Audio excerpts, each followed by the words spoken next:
Your Excellency, Chair of the Least Developed Countries Group under the United Nations Framework Convention on Climate Change, fellow ministers, it is my pleasure to address you, Excellencies, on this auspicious occasion today.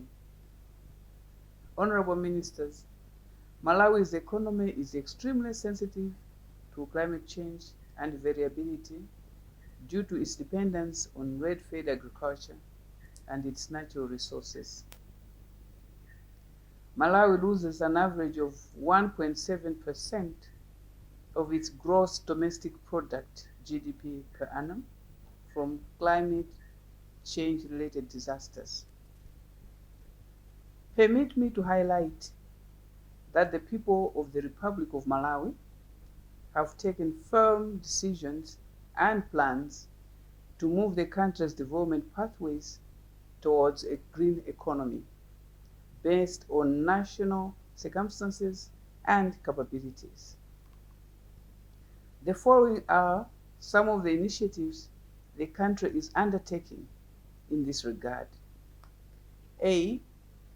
Nationally Determined Contributions, NDCs. Malawi is in the process of revising its nationally determined contributions that will embody efforts to reduce national emissions and to adapt to the impacts of climate change. These will address key sectors such as agriculture, water, energy supply, human health, forestry and land use, fisheries, industry, infrastructure, waste, and gender and vulnerable groups. B. National Adaptation Planning and Climate Resilience. Recognizing that the people of Malawi, including its ecosystems and landscapes, are chronically vulnerable to impacts of climate change, we have set on a path to develop a National Adaptation Plan, NAP, that will provide medium to long-term options for addressing climate change adaptation needs. C. National Climate Change Fund.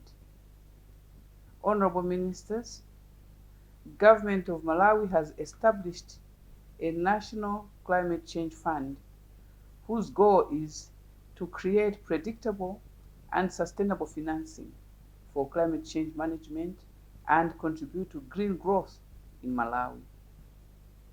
The fund will be capitalized by domestic resources, including from carbon levy contribution, as well as through contributions from well-wishing development and private sector partners.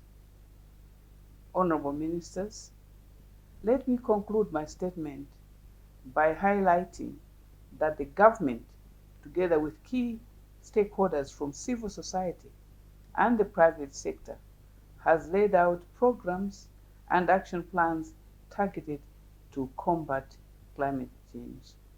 I thank you for your attention.